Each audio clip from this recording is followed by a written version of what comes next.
Here's the ideal vacation for the social distancing age. Hi there, thanks for joining us for Plain English lesson number 264. I'm Jeff. JR is the producer, and we made it. June 1st is here, and the new website is live.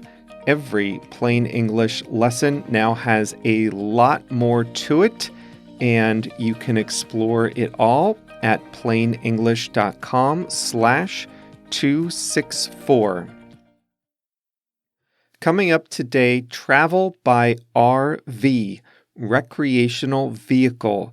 It might just be the best way to travel in 2020, given our imperative for social distancing.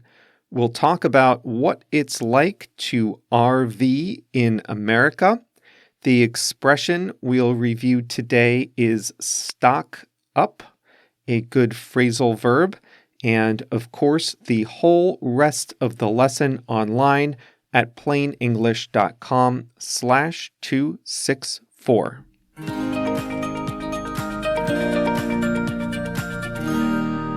A recreational vehicle, also known in the U.S. as an RV, is shaping up to be the perfect way for a family to travel and vacation in the age of social distancing. They have RVs in other parts of the world. They're called camper vans or motorhomes in Europe, but they are most popular in the United States, particularly in the West. An RV is like a huge van. Some are the size of a small bus. They typically include an entire living quarters. In the very front of the vehicle are two captain's chairs, one for the driver and one for the navigator. In the back are small rooms, usually a kitchen, a small bathroom, and a living room that converts into a bedroom. Passengers can sit on a couch around a table as the vehicle is moving. There are seat belts on the couches. You can either tow your car behind the RV and use your car at your destination, or you can leave the car at home. Some RVs are trailers, so you have to attach them to a large pickup truck and tow them down the road. If you have one of those, you ride in the cab of the truck and enjoy the living space only once you're parked. That gives you the flexibility of driving around in your destination town in just the pickup truck. It's a little more flexible than having to drive a large vehicle everywhere. Americans love their wide open space and their freedom, and RV travel is the quintessential American vacation, letting you hit the open road, make your itinerary up as you go along, and explore the wide open emptiness of the American West. RVs feature in several classic movies: Lost in America, National Lampoon's Christmas Vacation, Spaceballs, and even one simply called RV. The beauty of an RV is that it's flexible. If you want, you can pull over at a rest area or at a Walmart parking lot and sleep there for free. In fact, Walmart is famous for welcoming RVs in its parking lots.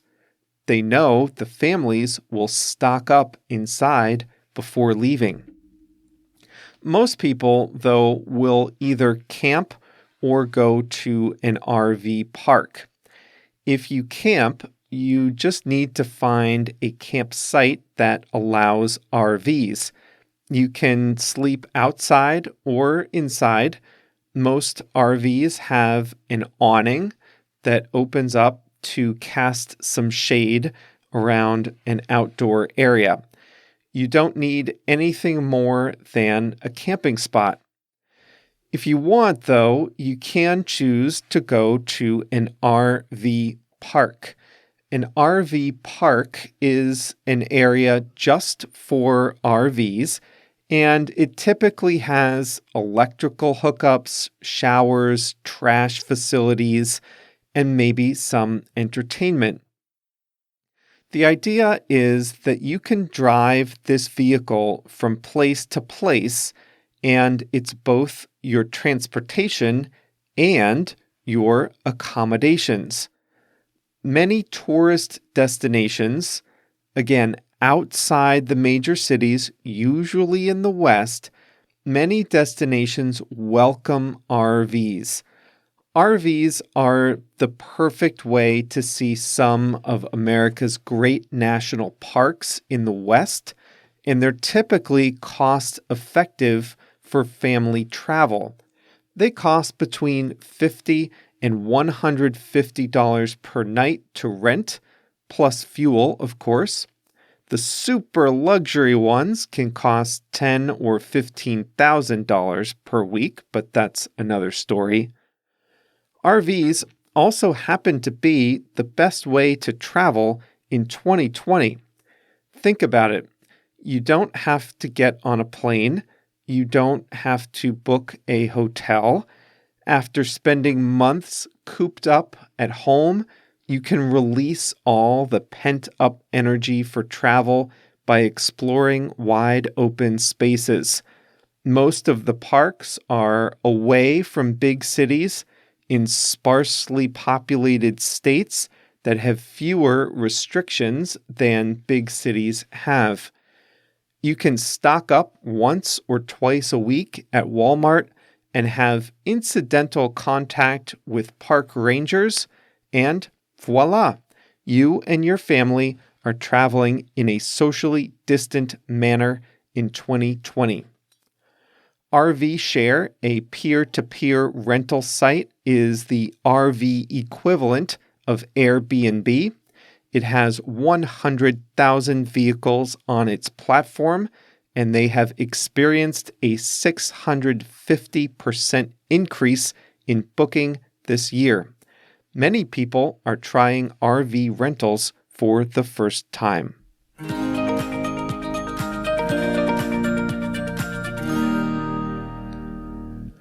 Can I confess something? I have always wanted to own an RV, or if not own one, spend a nice long summer in one. I have always wanted to do it. I'll confess something else.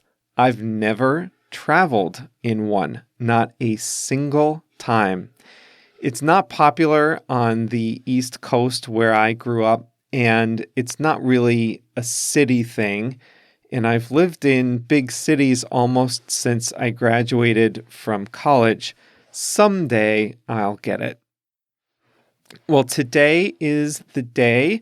The new site is up and running. I'm really, really proud of this site.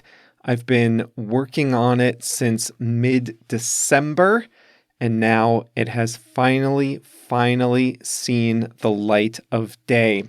I think you are going to love it. If you have not yet been to the new plainenglish.com, then put that on your to-do list for the next time you're by your computer.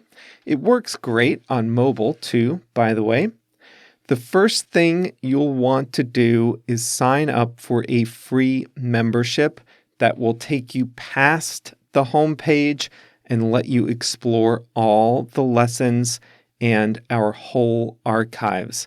As soon as you sign up for a free membership, you'll get a special video tour of the new site and a special new homepage just for listeners.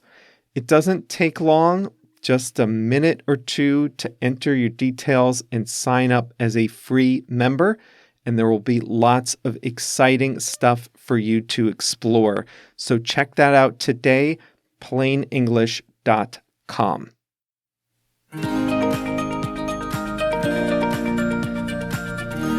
This is a great phrasal verb today, to stock up. When you stock up, you buy a lot of things that will last a long time. The word stock has multiple meanings. One of the meanings is something that you have available or in storage. You might go to a clothing store and ask if they have your favorite garment in your size. The clerk might tell you, "I'm sorry, we don't have your size in stock." That means they don't have your size available in that store. So that's what stock means in this sense. To stock up, then, is to buy larger quantities of things that are expected to last you for a while. We say stock up when we're talking about things we regularly use. If you buy one tomato, a loaf of bread, and a small package of ham, and a few slices of cheese, that's not stocking up. You're just buying enough for a couple of sandwiches. But let's say your family is going away for a 2-week vacation and you've rented a house or an apartment. You don't want to spend your vacation constantly running to the store. When you get to your destination, you go to the store and you stock up. You buy what you need for the whole week or 2 weeks. You stock up. If there is a big snowstorm coming, people stock up before the storm. It might not be easy to get out for a few days, so you'll want to have enough food and supplies in the house. You stock up ahead of time. And this is how you heard it in today's lesson. Walmart is the king of retail in rural America. They have huge stores and even bigger parking lots. If you go to a Walmart at 6 or 7 in the morning, chances are you might see some RVs in the parking lots. Some companies might not want RVs in their parking lots overnight without paying, but not Walmart.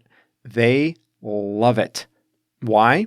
Because they know that people in the RVs will probably stock up at Walmart before they leave. They'll get food, supplies, water, gas, spare parts, whatever you need for your RV vacation, they have it at Walmart. You can stock up before hitting the road again. So far, I've been using stock up in a general sense. Buy a lot of stuff that you need. But if you want to specify what you're buying, you'll say stock up on. About once every 2 months, I go to a store called Target. It's similar to Walmart. And when I go to Target, I stock up on household supplies, laundry detergent, dishwashing soap, paper towels, cleaning supplies, toothpaste, things like that. Target tends to be a good value, so I stock up on household supplies there instead of at my grocery store or a place closer to my house. Here in Chicago, the very best maker of Mexican tortillas is called El Milagro, the miracle. And they stopped making their tortillas at a factory on Western Avenue in the Little Village neighborhood of Chicago. They stopped making them. It's a famous tortilla factory, the most popular tortillas in all of Chicago. And they had to close the factory for several weeks of sanitation after a worker died of COVID-19. So what did everyone do at the Mexican grocery stores after the news broke? They went to stock up on tortillas. They bought enough to last them a while. People stocked up on tortillas, knowing they wouldn't be able to buy their favorites for at least a few weeks afterward.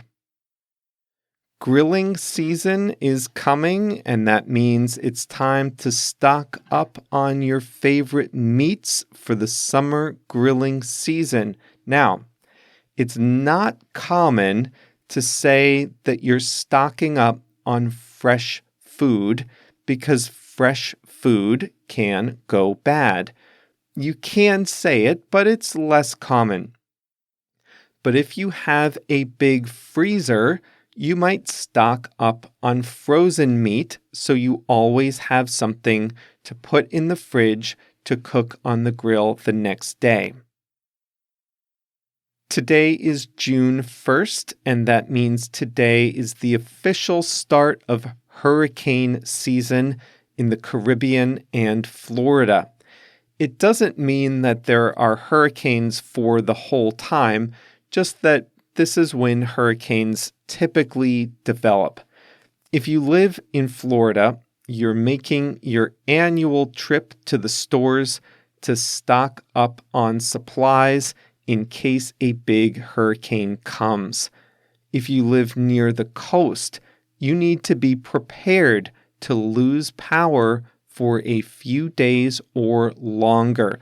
So you need to stock up on water, stock up on dried food, stock up on supplies. Put that away and hope you don't need it, but you'll be glad you do if a storm hits.